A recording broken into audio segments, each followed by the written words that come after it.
रघुनंदना आश्रमात या कधी रे येशील आश्रमात या कधी रे येशील राम रघुनंदना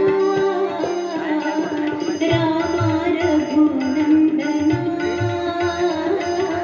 राम रघुनंदना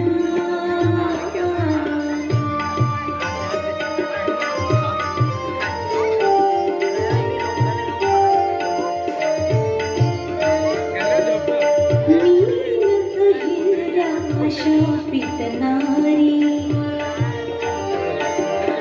मीन कहिल्या शापित नारी मीन जानकी राजकुमारी मीन जानकी राजकुमारी दीन रावटी वेडी शबरी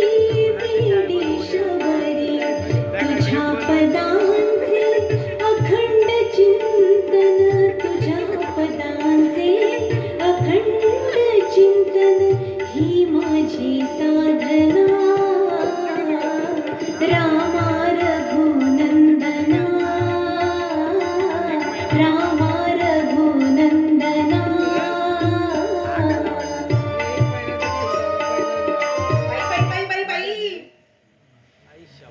शर्त झाली हो आता तुझ्या पुढे आता सटवे अशा एखाद्या वेळेने तुळशी पुढे उभं राहून गाणं गात त्या तुळशीची पूजा करणं अगं शोभते का ते तुला मावशी मला विधवा नका म्हणू विधवा नको म्हणू मग काय सदवा म्हणू बरोबरच आहे म्हणा त्या ज्योतिषाने काल तुला सांगितलंय ना राम परत येणार आहे म्हणून मग तुला विधवा म्हटलेलं कसं आवडेल ते काही नाही उद्यापासून तुझी पूजा बंद आणि गाणंही बंद काय म्हणते मी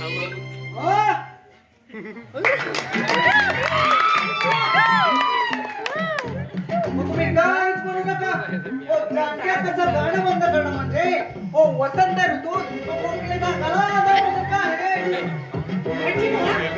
आलात तुम्ही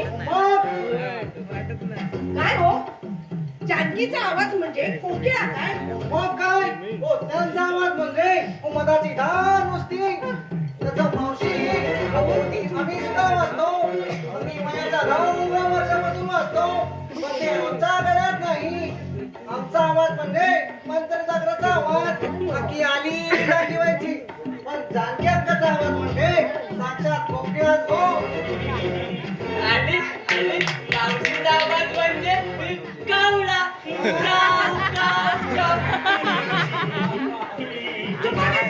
आणि म्हटलं जानकीच्या आवाजाची इतकी स्तुती करायला ती कोणी गायिका लागून गेली का मग गायिकाच आहे ती गायिका गायिका म्हणजे कोण ग मावशी तुझी मावशी माझी मावशी तर तू आहेस म्हणजे तू गायिका आहेस चुप काहीच मेल्या बोलून दे ना आता आमचे हे आणखीन कुठे राहिले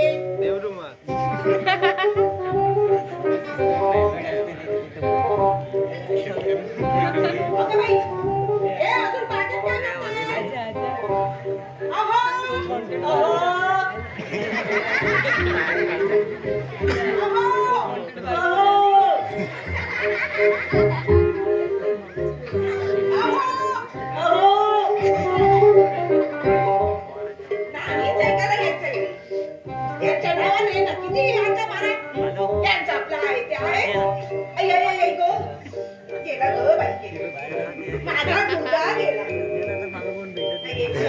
अरे लक्ष्मणा बाळा तू तरी बरे जरा यांना म्हणजे कुणाला अरे यांना म्हणजे आमचे हे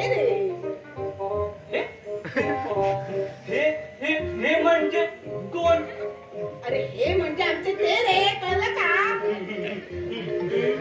कळलं हे म्हणजे ते आणि ते म्हणजे हे ते म्हणजे कोण मावशी ते म्हणजे कोण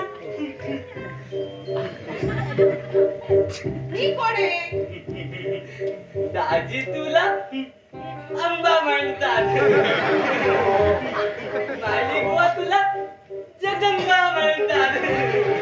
हो. बरं तू मला काय म्हणतो मी हा? मी मामाया मावशी मावशी म्हणतो मी. हा. मावशी मग तुझ्या मावशांना आठवण जे दाजींना हो रे बाबा दाजींना आठवण मग आधी नाही का तसं सांगायचं मला.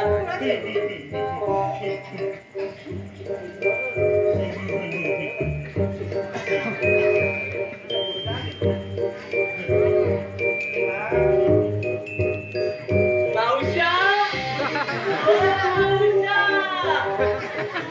जगदंबा बोलावता. ओ मावशा बाई बाई बाई बाई शांत झाली आता यांच्या वेडेपणाची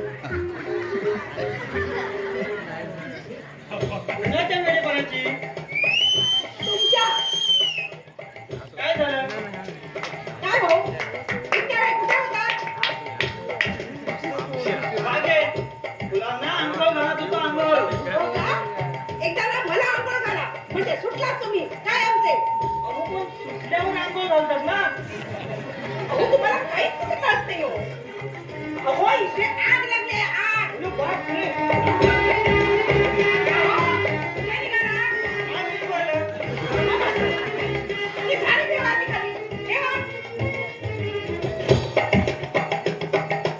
ठेवा लवकर. याच्याकडे काही ध्यान नसतं. नाही ते. मला सांगा, आपण इथे कशासाठी आलो? आता मलाच विचारा. बसा. बसा. अहो, आपण इथे महत्वाच्या कामासाठी आलो आहोत. काय म्हणते मी?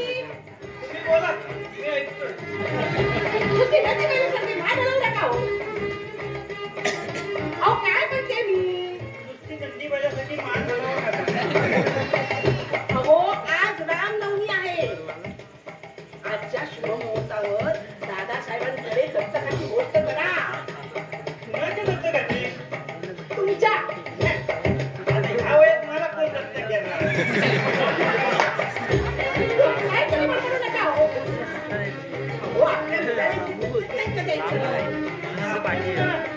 म्हणजे कोण घ्या? नाही म्हणजे आपल्याला पुरे. पुरे. आता तुमची ना ती महत्त्वाची बाराखडी मला ऐकू नका. अहो, आपल्या मुलींना नाही तर दत्तक नाही का द्यायचं? की आयुष्यभर तुम्हाला बागकामच करायचंय? बागकाम करण्यासाठी जन्माला आलेत का तुम्ही? हे बघा मी जन्माला का आलो हा मुद्दा बाजूला ठेवूया. हो. पण मला पेन्शन मिळाल्यावर मी बागकामाची हॉबी चालू ठेवणार होतो. हे बघा तुमची ना हॉबी का बॉबी ना ती बाजूला ठेवा. अहो आपल्या मुलाला दादासाहेबांच्या मांडीवर दत्तक नाही का द्यायचं? हो पण दादासाहेबांची माहिती तर कमी नाही. का? आज वाड्यावर एक ज्योतिषी येऊन गेला. त्यानं सांगितलं की राम परत येणारच.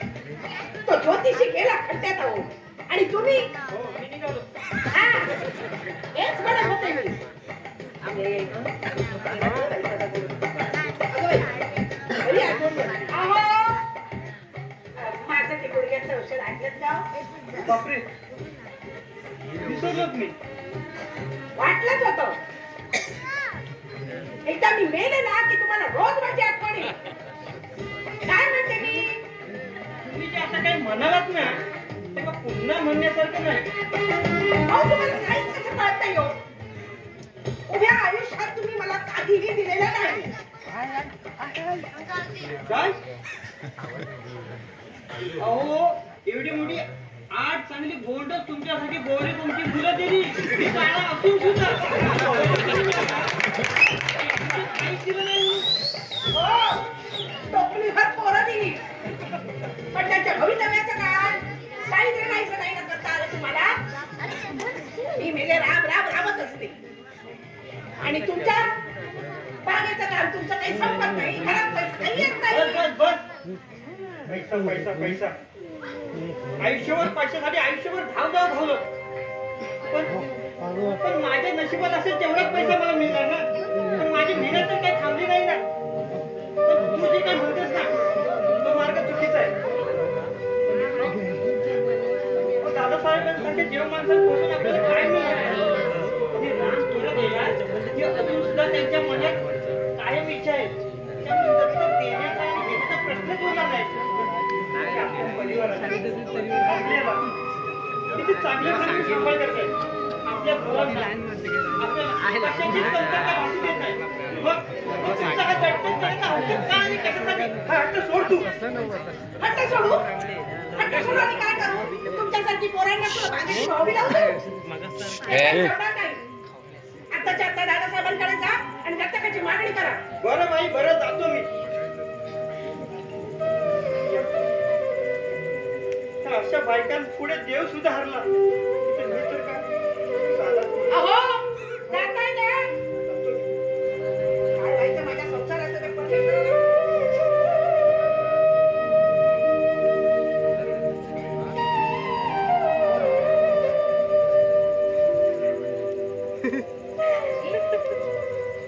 काय झालं दाजी? काय पुढे? दाजी, काल ते ज्योतिषाने सांगितलं तसं होईल का हो? होईल का म्हणजे अगदी तंतोतंत खरोखर होणार. राम परत येणारच. दाजी, दाजी तुम्ही पाहिलं या ना? पाहिलं पाहिलं का म्हणून विचारतेस? अगं अगं, या अंगाखांद्यावर फिरवलाय मी त्याला. अगं इतकंच नाही, तो मला नेहमी बोलायचा, दाजी दाजी घोडा वाटा ना दाजी. आम्ही दोघं नाही इथे घोडा गाडी खेळायचो. तो माझ्या पाठीवर बसायचा आणि बोलायचा, "अरे घोडा पुनुकपुर, अरे घोडा पुनुकपुर." अगं त्याचे ते पुढे बोल अजूनही माझ्या कानावर भास करतात का? या उद्धारापासून त्या विहिरीपर्यंत जागा आम्हाला वळजो. का माहितीये तुला? दादासाहेबांनी तशी फक्त ताकीद होती. ती रामला तिकडे जरा सुद्धा फिरकू द्यायचं नाही. पण मी तिच्या मनात काय होतं कुणाच ठाऊक. आणि माझा राम दाजी, मग मला सांगा ना, ते दिसायला कसे होते हो? कसे होते? अगं कसा होता म्हणून म्हण. आपल्या देवघरातल्या देवाऱ्यात कसली तस्वीर आहे? राम पंचरत्नाची. अगदी बरोबर. मग त्याचं पंचायतन काढलं तर काय शिल्लक आहे? राम. पाटील अगदी तसाच लागला.